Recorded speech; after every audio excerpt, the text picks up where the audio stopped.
मेरे प्यारे सभी विद्यार्थियों को सुप्रभातम।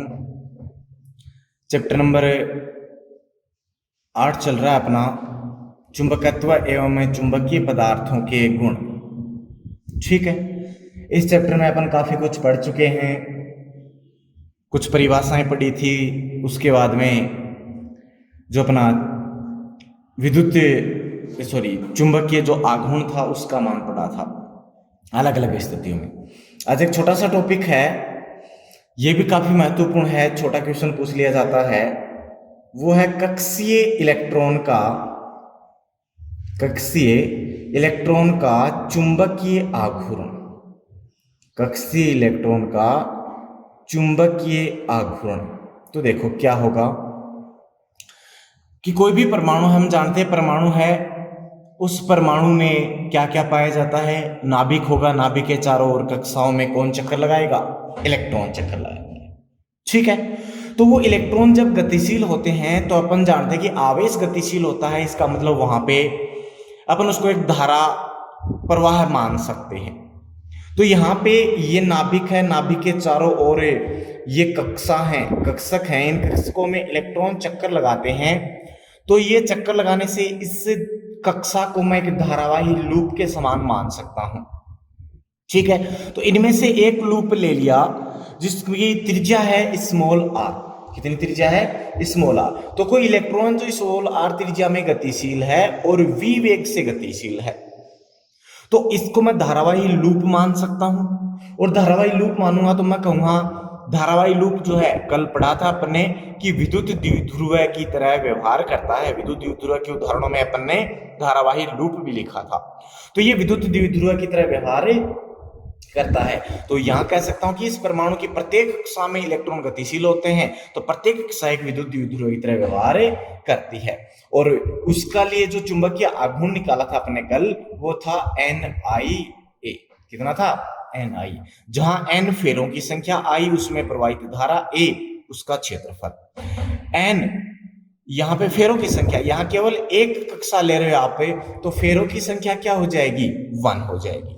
ठीक है, क्षेत्रफल देखो वर्ताकार है तो वर्त का क्षेत्रफल होता है पाई आर स्क्वायर।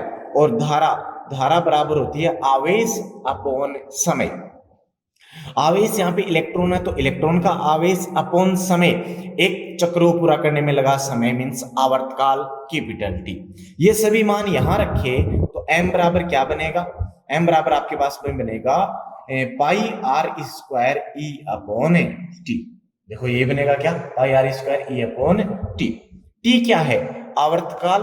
तो चूंकि हम जानते हैं T बराबर होता है 2 पाई अपॉन ओमेगा, जानते हो, पढ़ा आपने बहुत बार। ये मान यहां रखा तो m बराबर बनेगा, देखो पाई आर स्क्वायर E अपॉन 2 पाई और अपॉन में क्या? ओमेगा। देखो पाई से पाई कैंसिल आउट हो गया, ओमेगा ऊपर चला जाएगा, तो m का मान क्या मिलेगा? 1/2 E ओमेगा आर स्क्वायर। ये आपको मान मिलता है। तो कक्षीय इलेक्ट्रॉन का चुंबकीय आघूर्ण ये मिलता है। छोटा सा टॉपिक है, इंपॉर्टेंट है। इसको v की फॉर्म में लिखें, ये तो ओमेगा इसका कोणीय वेग है। हम जानते हैं कोणीय वेग और रेखीय वेग में क्या संबंध होता है, ये होता है v बराबर ओमेगा आर। v बराबर ओमेगा आर, तो यहां से एक ओमेगा और एक आर की जगह v लिख सकते हैं क्या? तो क्या बचेगा? m बराबर 1/2 E, v लिखा है किस जगह और एक r बच गया, तो 1/2 E v r। ये आपके पास में कक्षीय इलेक्ट्रॉन का चुंबकीय आघूर्ण होता है। क्लियर है? छोटा सा टॉपिक था, अच्छा है। नेक्स्ट अपना है चुंबकीय क्षेत्र की तीव्रता। नेक्स्ट टॉपिक है चुंबकीय क्षेत्र की तीव्रता। देखो क्या होगी, फर्स्ट चैप्टर में अपने विद्युत क्षेत्र की तीव्रता पढ़ा, उसी के सिमिलर चुंबकीय क्षेत्र की तीव्रता है। तो कोई भी चुंबकीय क्षेत्र है, ठीक है, कोई भी चुंबक है, उस चुंबक का चुंबकीय क्षेत्र है, तो उस चुंबकीय क्षेत्र के किसी भी बिंदु पर चुंबकीय क्षेत्र की तीव्रता का बात करें तो वो उस बिंदु पर एकांक ध्रुव प्रबलता के उत्तरी ध्रुव, ये n जो है उसके लिए m का मान 1 एम्पीयर इंटू मीटर है। तो वो वाला उत्तरी ध्रुव अगर उस बिंदु पर रखा है तो उस बिंदु पर उस उत्तरी ध्रुव द्वारा जितना चुंबकीय बल अनुभव किया जाएगा वह उसके चुंबकीय क्षेत्र की तीव्रता के तुल्य होगा। ठीक है, तो ये आपके पास में चुंबकीय क्षेत्र की तीव्रता को B बराबर क्या बनेगा, Fm। कंडीशन अप्लाई है यहाँ पे कि जो ध्रुव प्रबलता है वो कितनी होनी चाहिए, वो एकांक होनी चाहिए, एम्पियर, 1 एम्पियर इंटू मीटर। एक बार फिर से रिपीट करूं कि चुंबकीय क्षेत्र में किसी बिंदु पर चुंबकीय क्षेत्र की तीव्रता उस बिंदु पर स्थित एकांक ध्रुव प्रबलता वाले उत्तरी ध्रुव द्वारा अनुभव किए गए चुंबकीय बल के तुल्य होती है। मीन्स जब उस m बराबर 1 एम्पियर इंटू मीटर हो और इस मान का उत्तरी ध्रुव किसी बिंदु पर रखें तो यदि Fm बल अनुभव करे तो वही उसका क्या होगा, चुंबकीय क्षेत्र की तीव्रता। चुंबकीय क्षेत्र की तीव्रता को B वेक्टर से डिनोट करते हैं। ये एक कैसी राशि है, सदिश राशि है। ठीक है, अब इसका मात्रक, तो इसका मात्रक आपको याद रखना है, नेक्स्ट चैप्टर में इसको अपन और भी डिटेल से पढ़ेंगे। मात्रक होता है इसका टेस्ला। क्या होता है, टेस्ला। और अगर अपन दूसरी फॉर्म में लिखें तो देखो यहां से फॉर्मूला इसका बनता है डेफिनेशन के according Fm upon m। Fm हो गया उसका बल, बल का मात्रक होता है न्यूटन, नीचे ध्रुव प्रबलता, ध्रुव प्रबलता का मात्रक होता है एम्पियर इंटू मीटर, तो दूसरा मात्रक होता है इसका newton upon ampere into metre. ठीक है, ये होता है चुंबकीय क्षेत्र की तीव्रता। ये तो सिंपल सी बात है। अब क्वेश्चन आता है कि कोई दंड चुंबक देंगे, उसमें आपको अक्षीय और निरक्षीय बिंदु पर चुंबकीय क्षेत्र, सेम वैसा ही जैसा अपने फर्स्ट चैप्टर में किया था, वहां द्विध्रुव था, ये भी द्विध्रुव। कल अपने पढ़ा था कि द्विध्रुव की श्रेणी में दंड चुंबक आता है। ठीक है, छड़ चुंबक आता है, तो द्विध्रुव कह दो या दंड चुंबक कह दो। तो दंड चुंबक के अक्षीय बिंदु पर चुंबकीय क्षेत्र की तीव्रता, अक्ष पर चुंबकीय क्षेत्र की तीव्रता। ठीक है, तो अपन एक दंड चुंबक मान के चले, तो अपने पास एक दंड चुंबक है जिसकी ध्रुव प्रबलता, देखो ये मैंने एक दंड चुंबक माना है, और इस दंड चुंबक की ध्रुव प्रबलता जो है वो है m। कितनी है, m ध्रुव प्रबलता का दंड चुंबक है, जिसकी प्रभावी लंबाई कितनी है, 2m। ठीक है, और ये इसकी अक्षीय बिंदु होगी।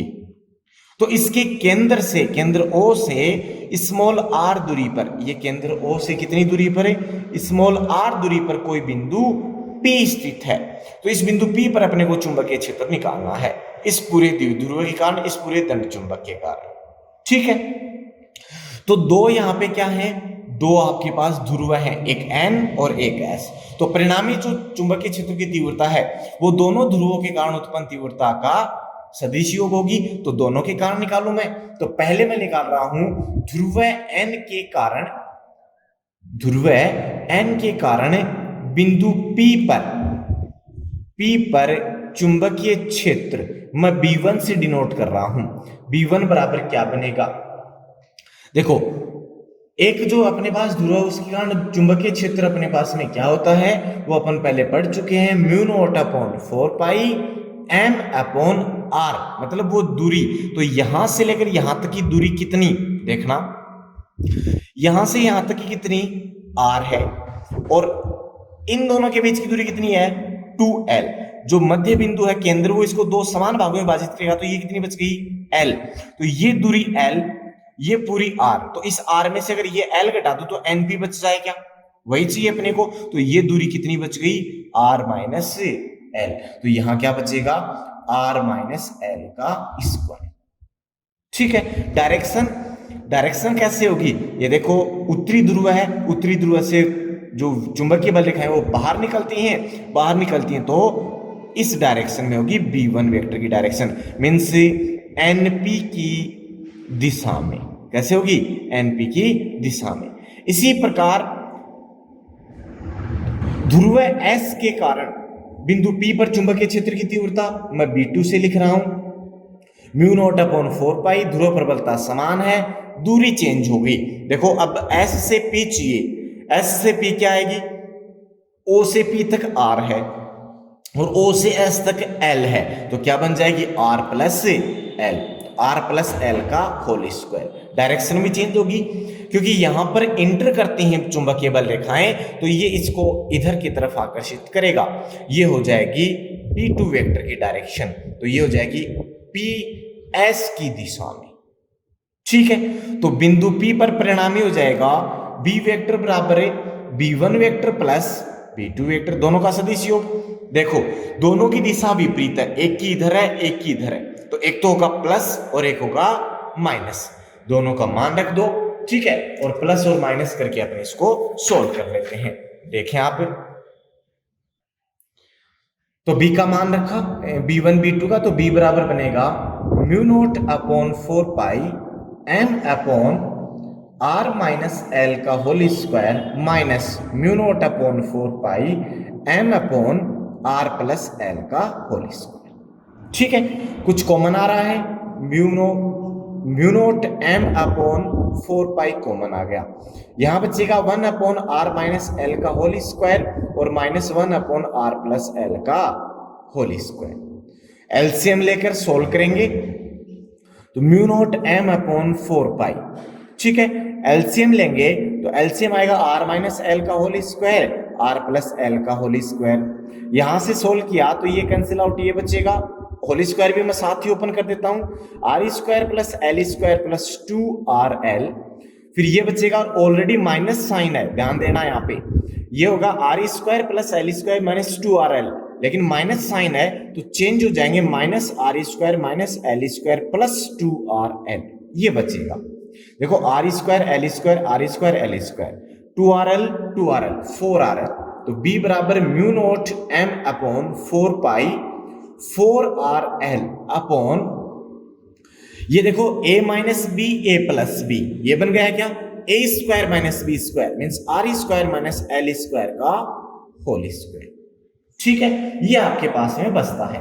अब यहां से देखो चुंबकीय जो अपने पास आघूर्ण है वो अपने कल पढ़ा था दंड चुंबक के लिए, चूंकि चुंबकीय आघूर्ण दंड चुंबक के लिए क्या होता है, कैपिटल M बराबर एक ध्रुव पर बलता और दोनों के मध्य की दूरी का गुणनफल मीन्स m इंटू 12। तो यहां से m ये रहा और इसमें से 2 ले लिया और एक L ये रहा, इनकी जगह मैं कैपिटल M लिख सकता हूं, तो क्या बचेगा b बराबर म्यू नोट अपॉन 4 पाई, यहां से एक तो बच गया 2 और एक बच गया कैपिटल M और एक बचा अपने पास R और अपॉन में R square minus L square का होल स्क्वायर। ठीक है, ये आपके पास बचता है। अब इसमें जो दंड चुंबक है उनके मध्य की जो दूरी है 2L, वो काफी इतना की होता है अपने पास दंड चुंबक, तो उसकी तुलना में L और भी कम होगी। L कम होगी तो मैं ये कहूं कि यदि छड़ चुंबक की लंबाई बहुत कम है, यार छड़ चुंबक क्या है, सूक्ष्म है, सूक्ष्म है तो उसकी लंबाई और भी कम होगी, तो उसकी L जो है वो उस R की तुलना में और कम होगी, तो L की उच्च घातें R की उच्च घातों की तुलना में और ज्यादा कम होगी, इसलिए L की उच्च घातों को R की उच्च घातों की तुलना में नगण्य माना जा सकता है। तो यहां से फिर बचेगा b बराबर म्यू नोट अपॉन 4 पाई 2mr अपॉन, R की तुलना में नगण्य माना तो L हटा दिया अपने, तो बचेगा R की पावर 4, एक R से एक R कैंसिल आउट हो गया, तो b बराबर क्या बचेगा mu naught upon 4 pi 2m upon r3, ये आपके पास में बचता है। ठीक है, mu naught upon 4 pi 2m, यही क्या होता है आपके पास में अक्षीय बिंदु पर चुंबकीय क्षेत्र की तीव्रता। सदिश रूप में अपन इस प्रकार से लिख सकते हैं, और ये सदिश है तो इसकी दिशा वही होगी जो चुंबकीय आघूर्ण की होती है, और इसके लिए चुंबकीय आघूर्ण की दिशा होती है S से N की ओर, तो इसकी दिशा भी होगी S से N की ओर। ठीक है, एक पॉइंट आपका हो गया कि दंड चुंबक के अक्ष पर चुंबकीय क्षेत्र की तीव्रता। दूसरा पॉइंट है दंड चुंबक के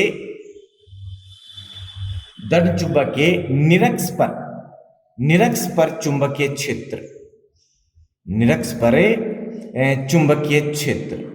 ठीक है, तो देखो अब की बार निरक्ष होती है मूल बिंदु से केंद्र बिंदु से गुजरने वाली और अक्ष के लंबवत है। तो पुनः एक बार मैग्नेट छड़ चुंबक की कल्पना करते हैं, एक छड़ चुंबक है मान लिया अपने पास में, ये ध्रुव है S, ये ध्रुव है N, ये इनको मिलाने वाली रेखा। ठीक है, इसकी लंबाई माना कितनी 2l, ध्रुव प्रबलता m, ये केंद्र बिंदु O। ठीक है, तो निरक्ष पर सेम दूरी पर मानेंगे अपन, स्मॉल r दूरी पर एक बिंदु P स्थित है। ये स्मॉल r दूरी पर कोई बिंदु P स्थित है जिस पर अपने को चुंबकीय क्षेत्र निकालना है। तो चुंबकीय क्षेत्र निकालने के लिए अपने को प्रत्येक ध्रुव से चुंबकीय क्षेत्र निकाल कर सदिश योग करेंगे, और प्रत्येक ध्रुव से चुंबकीय क्षेत्र निकालने के लिए अपने को चाहिए क्या, एक ध्रुव प्रबलता और एक उस बिंदु की ध्रुव से दूरी। तो यहाँ पर बिंदु की ध्रुव से दूरी तो पता ही नहीं, तो अपन क्या करें, इसको मिलाएं, ये मिला दिया। ठीक इसी प्रकार इसको मिला दिया।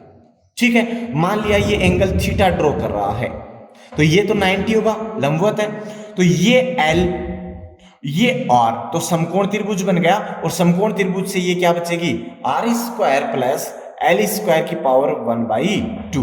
सेम इधर R square plus L square की पावर 1/2 मिल गया अपने को, मिल गया। तो अब अपन लिख सकते हैं, तो N के कारण बिंदु P पर चुंबकीय क्षेत्र, बिंदु P पर चुंबकीय क्षेत्र, फिर से मैं B1 लिख रहा हूं, तो mu naught upon 4 pi m upon मध्य की दूरी का स्क्वायर, इसका स्क्वायर करेंगे तो 1/2 हट जाएगा, क्या बचेगा R square plus L square.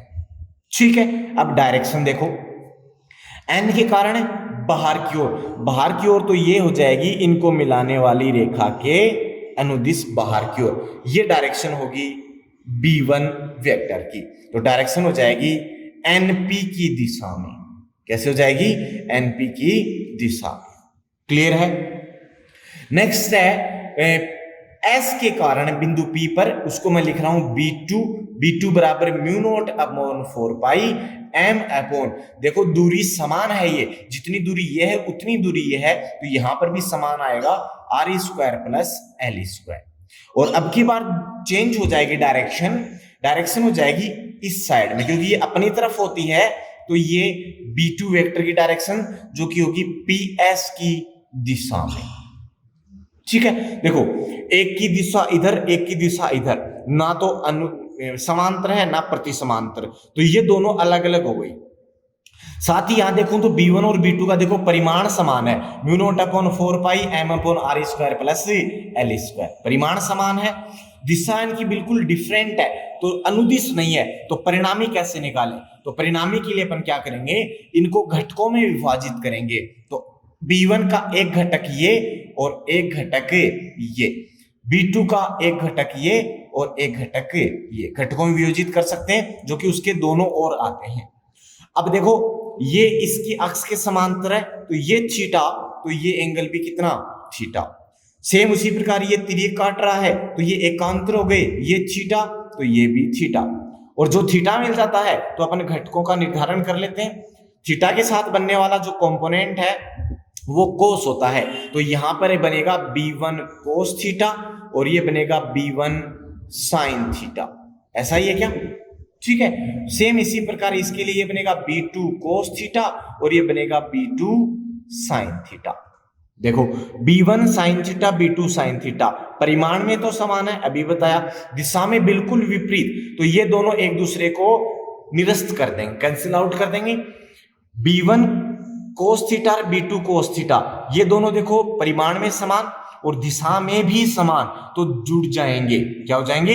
जुड़ जाएंगे। तो बिंदु जो P है उस पर परिणामी जो तीव्रता है B बराबर होगी B1 cos theta plus B2 cos theta. लेकिन B1 का मान तो समान है B2 के, तो परिमाण में समान है, तो लिख सकते हैं यहाँ पे 2B1 कोस थीटा। ठीक है, B1 का मान तो देखो ये रहा, ये तो रहा B1 और कोस थीटा यहां से निकाल लेंगे। तो चित्र से या ज्यामिति से कोस थीटा बराबर, कोस बराबर क्या होता है? कोस बराबर होता है आधार बटे कर्ण। तो इस त्रिभुज को ले लें चाहे इस त्रिभुज को ले लें, थीटा के सामने लंब, ये कर्ण, ये आधार, तो आधार कितना? L, इतने की बात चलेगी त्रिभुज में, ये L, कर्ण कितना? कर्ण ये रहा R square plus L square की पावर 1/2, तो L upon R square plus L square की पावर 1/2। और B1 का मान यहां से रखें। तो देखो B1 का मान है mu naught upon 4 pi m upon are square plus L square, रखो मान। तो 2 into mu naught upon 4 pi m upon are square plus L square और into L upon are square plus L square की power 1/2। ठीक है, तो B बराबर ये बन गया आपके पास में। साथ ही यहां पर देखो 2 इंटू एम इंटू एल, चुंबकीय आघूर्ण बन गया दंड चुंबक का। चुंबकीय आघूर्ण होता है एक ध्रुव की ध्रुव प्रबलता और दोनों के मध्य की दूरी। तो यहां दोनों के मध्य की दूरी कितनी मानी थी? 2l। तो m इंटू 2l बराबर कैपिटल M लिख सकता हूं। तो ये बनेगा mu naught upon 4 pi capital M upon are square plus L square की पावर एक तो ये रही, हाफ ये रही, तो 1/1 प्लस 1/2 कितनी बन गई? 3/2। तो ये हो गई पावर 3/2। ये आपके पास चुंबकीय क्षेत्र आ जाता है। ठीक है, अब इसमें भी अपन कंडीशन अप्लाई कर दें। कंडीशन कौन सी? वही कि अपनी जो चुंबक है, छड़ चुंबक है, वो सूक्ष्म लंबाई की हो। सूक्ष्म लंबाई की हो तो उस स्थिति में उसकी L जो है वो R की तुलना में कम होगी, और L R की तुलना में कम होगी तो L की उच्च घातें R की उच्च घातों की तुलना में और भी कम होगी, जिन्हें अपन नगण्य मान करे छोड़ सकते हैं। तो B बराबर क्या बचेगा फिर?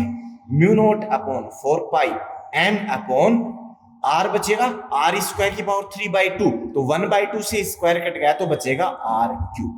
ये बचता है आपके पास निरक्षीय बिंदु पर चुंबकीय क्षेत्र की तीव्रता। ठीक है, सदिश रूप में लिखेंगे तो ये हो जाएगी इसकी डायरेक्शन, और यहां पे जो इसकी दिशा है वो चेंज हो जाएगी। भाई देखो चेंज कैसे हो गई? इस डायरेक्शन में हो गई परिणामी दिशा, तो ये हो गई N से S की ओर। तो यहां कह सकता हूं मैं M के विपरीत हो गई। तो आप यहाँ पे माइनस चिन्ह लगाना चाहो तो लगा भी सकते हो, वरना कोई जरूरी भी नहीं है। ठीक है, लेकिन दिशा आप जरूर दर्शाएं, वो हो गई N से S की ओर, और इस चुंबकीय आघूर्ण की दिशा होती है S से N की ओर। तभी यहां पर मैंने माइनस चिन्ह लगाया है कि इसकी दिशा चुंबकीय आघूर्ण के विपरीत है, और ये माइनस चिन्ह ये दिशा को ही व्यक्त करता है। ठीक है, ये आपके पास में हो गया। अब यहां से एक रिजल्ट मिला है। अभी अभी अपने लिखा था बी अक्षीय। बी अक्षीय बराबर था mu naught upon 4 pi 2m upon R cube, और बी निरक्षीय मैंने अभी लिखा है mu naught upon 4 pi m upon R cube. तो देखो समान दूरी के लिए, ठीक है, द्विध्रुव के केंद्र से समान दूरी के लिए अगर इन दोनों की अगर मैं बात करूं तुलनात्मक रूप से, तो mu naught upon 4 pi m upon R cube की जगह मैं बी निरक्षीय लिख सकता हूं क्या? तो क्या बचेगा? बी अक्षीय is equals to 2 into B निरक्षीय, यही बचेगा क्या? तो यहां से कह सकता हूं कि केंद्र से समान दूरी के लिए द्विध्रुव या दंड चुंबकीय अक्षीय बिंदु पर चुंबकीय क्षेत्र की तीव्रता निरक्षीय बिंदु पर चुंबकीय क्षेत्र की तीव्रता का दुगुना होती है। ठीक है, तो ये आपका टॉपिक कंप्लीट हुआ। दोनों ही अच्छे टॉपिक हैं, आप इनको ध्यान से पढ़ें, समझें डेरिवेशंस को, और अच्छे से आप इनको याद करें। ठीक है, तो आपके जो भी डाउट्स हैं उनको अपन क्लियर करेंगे। तो जो और भी डाउट्स हैं उनको आप बताएं कमेंट बॉक्स में। ठीक है, और वीडियो अगर पसंद आता तो इसे लाइक करें, और जो भी आपका फीडबैक है वो फीडबैक आप कमेंट बॉक्स में दें। ओके स्टूडेंट्स, धन्यवाद।